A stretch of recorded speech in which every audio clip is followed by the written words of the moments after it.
안녕하세요. 충남 공주에서 그림 그린 여자 김영지입니다.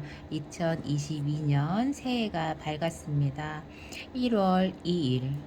1월 1일은 제가 산소 조상님 뵙고 시댁에서 자고 왔고요.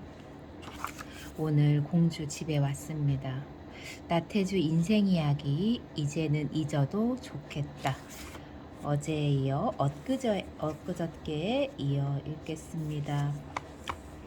어쩌면 내가 어렸던 시절엔 대부분의 사람들이 춥고 배고프고 하루하루 살아가기가 힘들었을지도 모른다.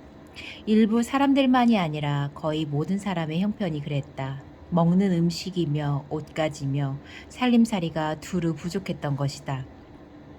하지만 나는 그렇게 춥고 배고픈 어린 시절을 보냈음에도 전혀 궁핍함을 느끼지 못했다. 외할머니가 내 삶에 든든한 버팀목이 되어준 덕분이다. 외할머니와 함께 젖방살이 하던 한 칸짜리 방은 좁고 늘 어두컴컴했다. 빛은 양쪽의 조그만 창호지 문으로 들어오는 것이 전부였고 방바닥은 얼음장처럼 차가웠다. 방구석에 외할머니가 쓰시던 헌 장롱이 하나 있었을까. 그리고 벽에는 괴종시계가 하나 걸려 있었다. 그 시계는 외할아버지가 남긴 거의 유일한 유물이자 외할머니가 평생을 두고 간직하던 물건이다. 비록 남의 집 젖방살이를 하는 형편이지만 그것만은 결코 남의 손에 넘기지 않았다. 말하자면 외할머니의 숨겨진 자존심이었던 것이다. 시계는 날마다 멀리 서천 읍내에서 들려오는 낮 12시 사이렌 소리에 맞추어 타종을 했을 것이다. 유난히도 길고 추웠던 겨울밤, 의용인의 집 대숲에서 들리던 새소리도 잦아들고 사방이 고요해질 무렵 가끔 가장물 할머니네 쪽으로 난 창문 앞으로 지나가는 발소리가 들리고 이어서 작은 목소리가 들렸다. 밥 좀 주세요. 배고파요. 어린 남자아이의 목소리였다. 그 소리는 곶든 마을 뒷동네 처막굴에 산다는 땜쟁이 아들의 목소리였다. 가끔은 곶든 마을로 와서 밥을 빌러 다니는 아이다. 말하자면 거지아이였다.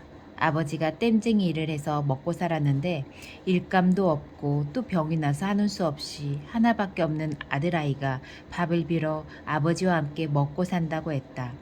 곶뜸 아이들은 그 아이만 보면 놀려댔다. 땜쟁이, 땜쟁이, 땜쟁이 아들. 더러는 돌멩이를 집어던진 아이들도 있었다.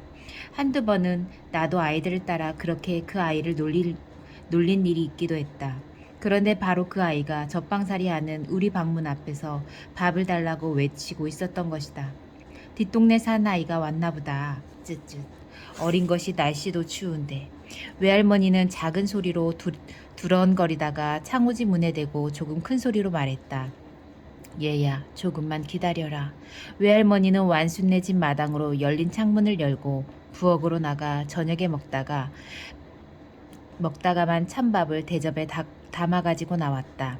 외할머니는 가장 물할머니네 쪽으로 난 창문을 열고 아이의 그릇에 밥을 담아주었다. 얘야, 춥겠다. 얼른 집으로 가거라. 외할머니가 아이에게 밥을 건네주는 사이 차가운 바깥 공기가 방 안으로 밀려 들어왔다. 아이가 떠나고 문을 닫은 뒤 외할머니가 나에게 말씀하셨다. 영주야, 사람에게 함부로 대하면 안 된단다. 나는 그때 다른 아이들과 함께 땜쟁이 아들을 놀린 것이 부끄럽게 여겨졌다. 나는 그때 사람이라면 그 누구도 차별을 해선 안 된다는 서늘한 가르침을 외할머니로부터 받았다. 그렇게 그분은 나에게 첫 번째 인생의 스승이었다. 외할머니. 시대가 어수선하고 좋지 않은 때였다. 내가 태어나던 해에 조국 광복이 이루어져 일본인들이 물러가고 새로운 세상을 만났지만 정작 사람들은 새롭게 찾아온 국가 독립과 민족 자존에 대해 오히려 어리둥절하고 낯설어 했다. 구태를 벗고 새롭게 시작하는 과제가 그들 앞에 놓여 있었을 것이다. 안정되지 못한 국가의 정치 체제와 사회, 거기에다 국제 정세까지 신탁이니 반탁이니 흔들리고 있던 시절이었다. 혼돈의 세기, 그건 분명 어지러운 세상이었다. 그러한 판국에 전쟁까지 일어나게 되었다. 1950년 6월 25일 한국전쟁. 어떠한 전쟁이든 전쟁은 나쁜 것이다. 전쟁은 인간을 가장 불행한 상태로 빠지게 하는 원인을 제공한다. 일단 전쟁이 일어나면 제일 먼저 희생되는 사람은 병든 사람과 약한 사람들이다. 노인이나 아이, 여성들이 곤란을 당하기 쉽다. 6.25 전쟁이 일어난 것은 내가 6살 때였다. 당연히 먹고 입고 사는 일이 힘들었을 것이다.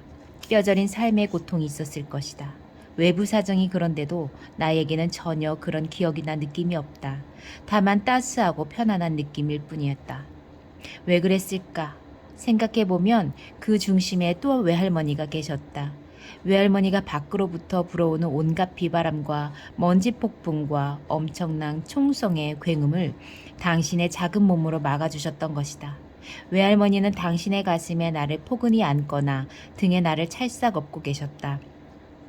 그렇게 외할머니의 품과 등은 나의 세상 그 자체 전부가 되었다.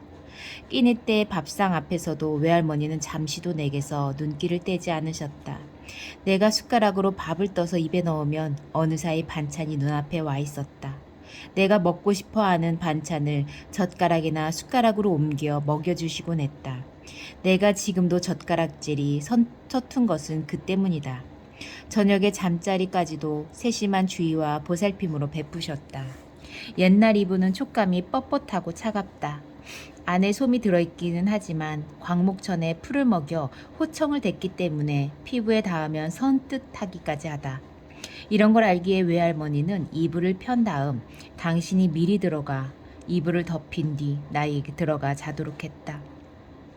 과잉보호라면 과잉보호였다.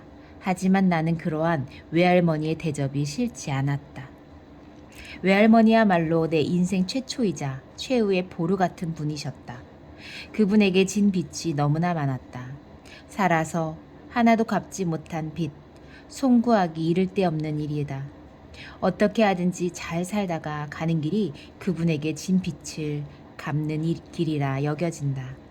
나에게 외할머니가 없는 어린 시절은 없다. 존재 자체가 불가능하다. 외할머니는 나의 놀이에 대해서도 관대하셨다. 무엇이든 도와주려 하셨고 당신 힘으로 불가능한 일이면 방관하려 하셨다. 이러한 도움과 방관이 나를 매우 자유분방 성격의 인간으로 이끌었다. 그 어떠한 속박이나 틀에도 매이지 않는 인간 말이다.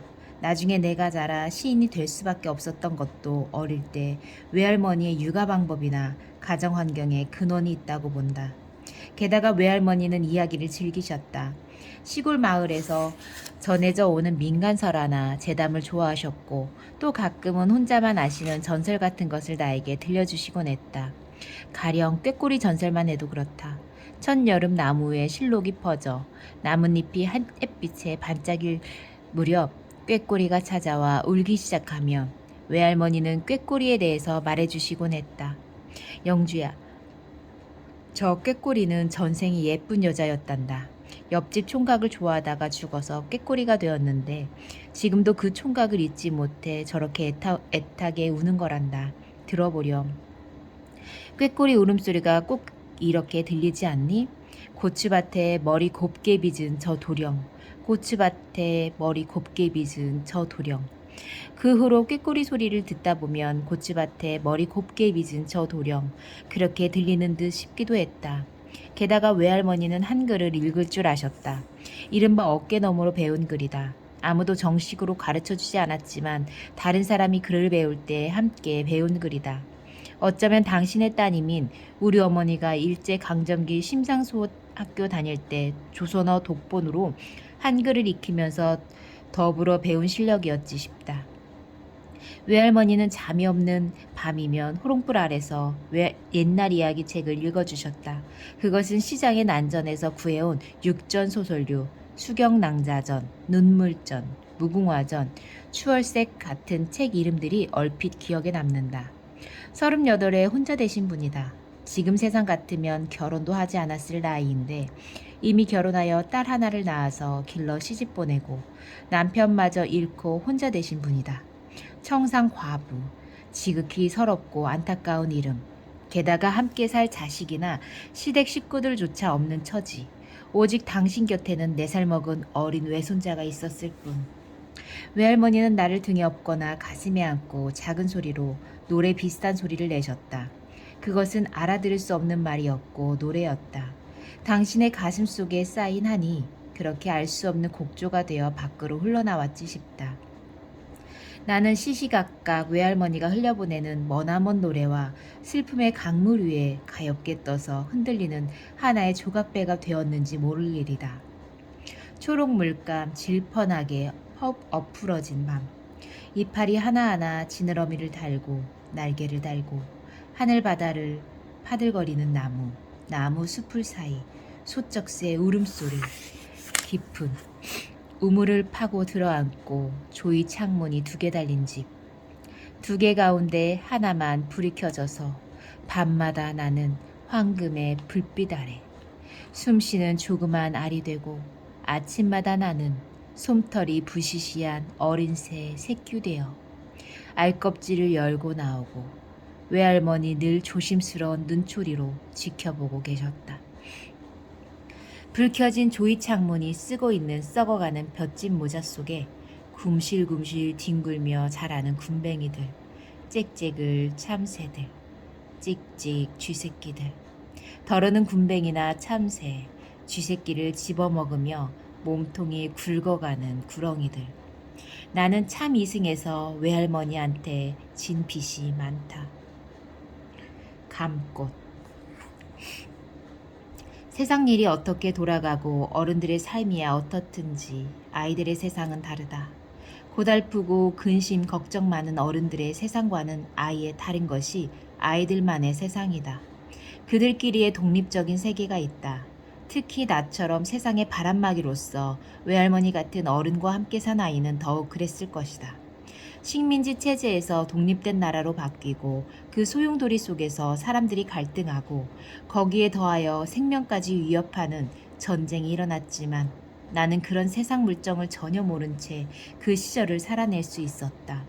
이 얼마나 고마운 일인가. 이런 데서 부영의 고마움, 가족의 사랑을 느끼게 된다. 날마다가 축제날이고 즐거운 날. 세상 모든 것이 반짝이고 즐거운 것들이었다. 눈에 보이는 것 하나하나가 장난감이고 놀잇감이었다. 오늘날 아이들처럼 장난감이 넉넉하게 있었던 것도 아니다. 어른들이 어울려 놀아주는 것도 아니다. 그냥 스스로가 놀이였고 스스로가 장난감이었을 뿐이다. 곱든 마을엔 나무들이 많았다. 집 뒤란에 심겨진 대나무 숲을, 뒷동산에는 소나무나 참나무, 마을길을 따라 쭉나무가 줄지어 서 있었다. 더러는 느티나무, 그런 가운데 감나무는 집집마다 1-2 그루씩 심어 가꾸는 나무였다. 가을이면 맛있는 과일을 선물하기 때문일 것이다. 감나무는 외할머니네 친정집 뒤란에 있고 외할머니가 이른 아침 물동이를 이고 물을 깃기 위해 가는 동네 공동 우물터 부근에도 있었다. 아주 오래 살아 늙은 감나무다. 감나무는 봄이 되면 시커먼 가지에서 새로운 줄기를 내밀고 잎을 피우고 꽃을 피운다. 새로 나는 가지는 야들야들 아주 부드럽고 연한 초록이다. 거기서 감나무 이파리가 나온다. 감 이파리는 넓다. 둥글고도 길쭉한 모양이 물에 띄우는 나룻배를 닮았다. 마치 감나무 속에 숨어있는 아이가 바깥 세상을 향해 수줍게 손을 내미는 것 같다. 햇빛이 비치면 그 손바닥은 또 개구쟁이 아이처럼 눈빛을 반짝이며 웃는다. 그렇게 감나무 잎이 자란 나무 전체를 초록빛으로 덮을 때 감꽃이 피어난다. 정말로 감꽃은 부끄럼쟁이 꽃이다. 너른 감, 이파리 뒤에 숨어서 꽃을 피운다. 언뜻 스쳐서 보면 잘 보이지 않는 꽃. 가던 걸음을 멈추고서 눈여겨보아야만 감꽃을 찾아낼 수 있다. 감꽃은 모양까지 크지 않다. 나무의 크기나 이파리를 보면 이건 너무나도 작은 꽃송이다. 새하얀 꽃, 조그만 종 모양.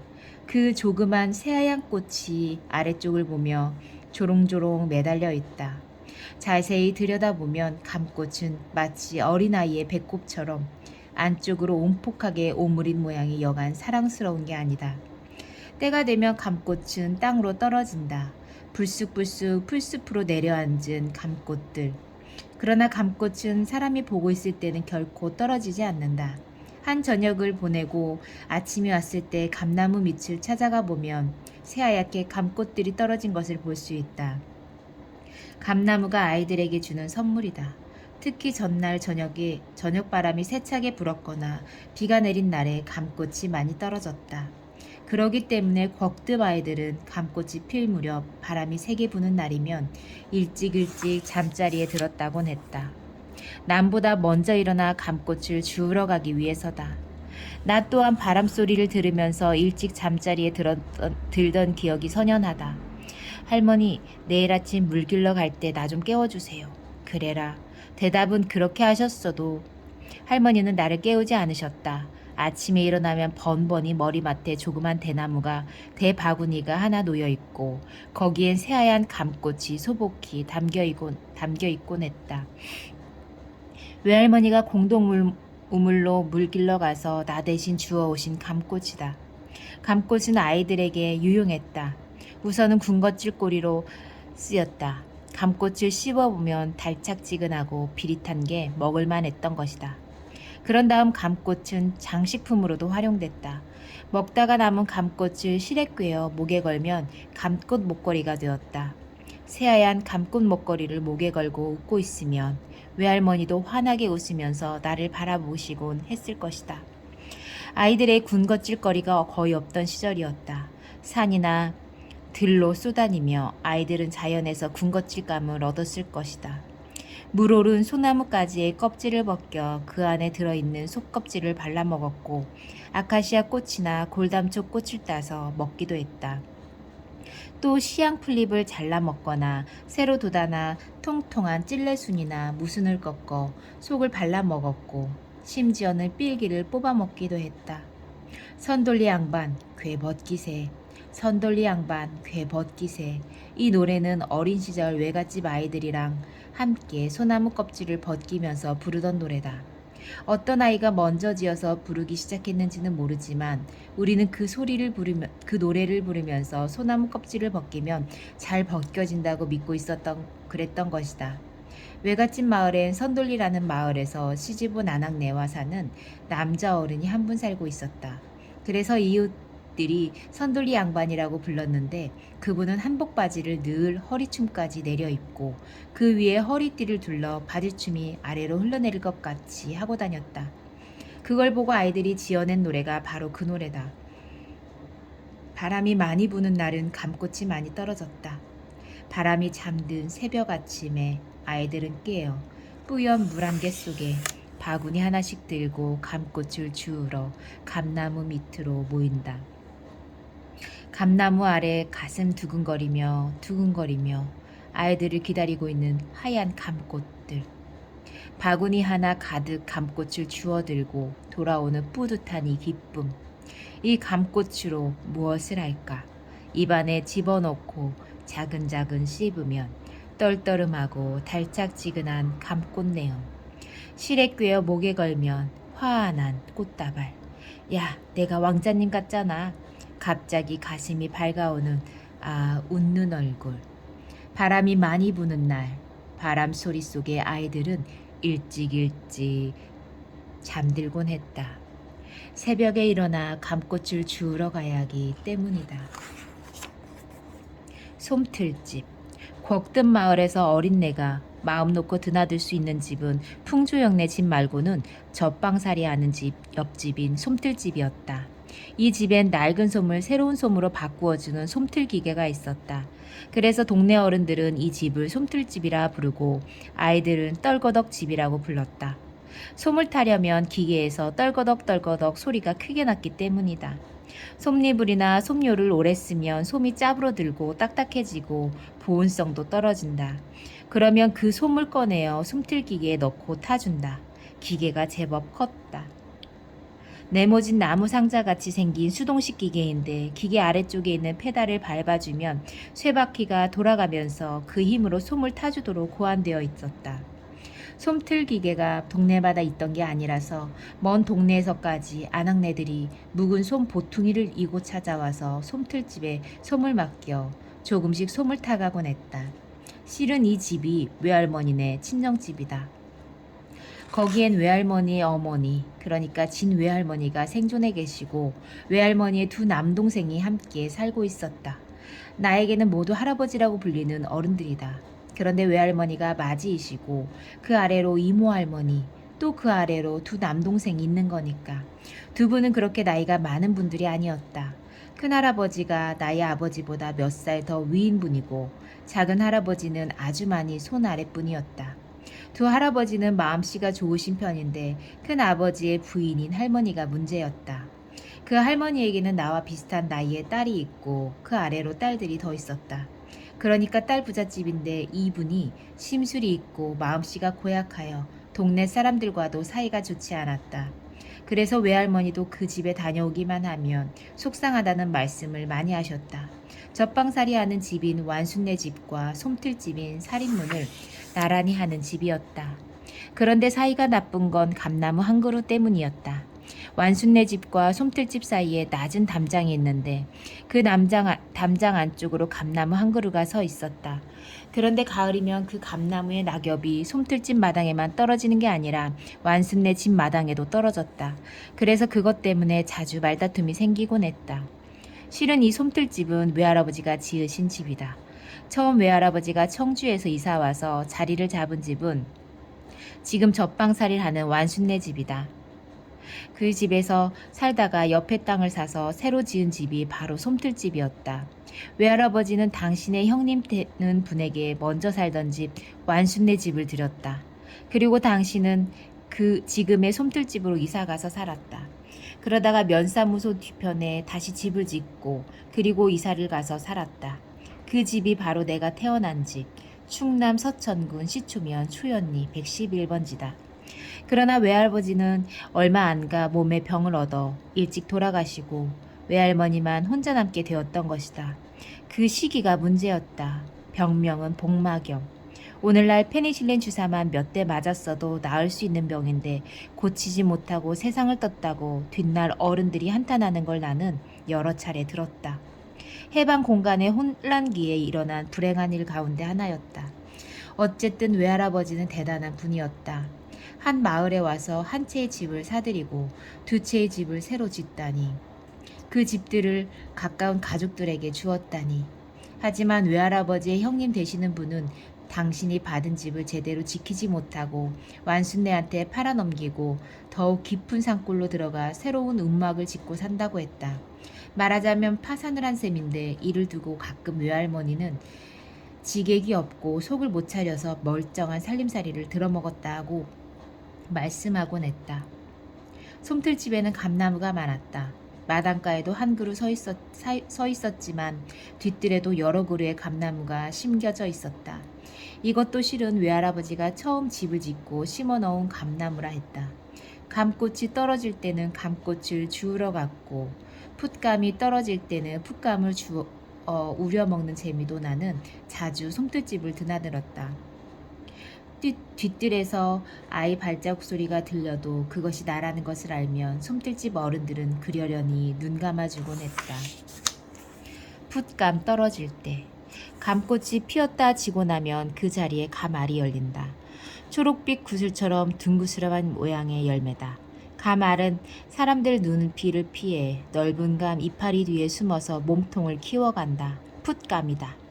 그러다가 어느 때쯤 되면 그 풋감이 땅바닥으로 떨어지기도 한다.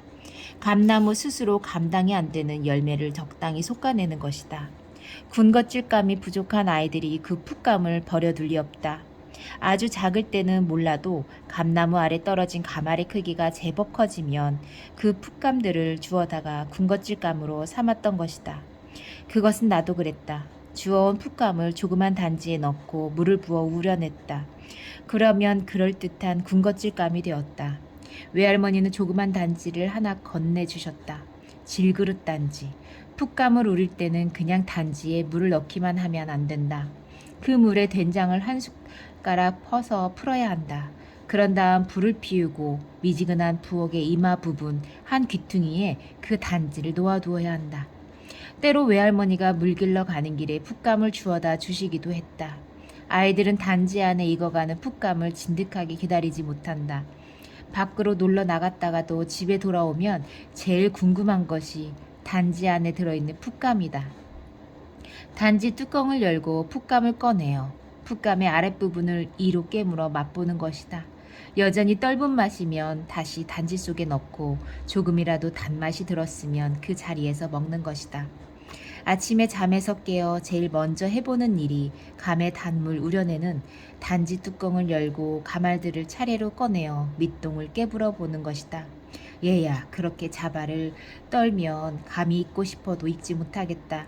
외할머니가 나무라는 소리를 해도 나는 그런 말에 귓등으로 듣고 하고 싶은 일을 내처하곤 했다. 그날 아침에도 잠에서 깨어 속옷바람으로 부엌으로 나가 가말이 얼마나 익었나 확인해보고 들어와 늦잠을 자고 있었을 것이다. 오늘날처럼 내복이 따로 있고 팬티나 러닝 셔츠가 따로 있을 때가 아니다. 대충 외할머니가 바느질로 해서 만들어준 속옷, 흔히는 어른들이 입다가 남긴 헌옷을 줄여서 만든 옷이었을 것이다. 잠결에 무슨 소린가 들렸다. 방문 밖에서 외할머니와 또 한 사람이 이야기 나누는 소리. 남자의 목소리가 들렸다. 아버지였다. 아, 아버지가 왔다. 나는 긴장해야만 했다. 아버지는 나와 19살의 차이. 그때 내 나이가 집 나이로 쳐서 7살이었으니까 아버지는 26이었을 것이다.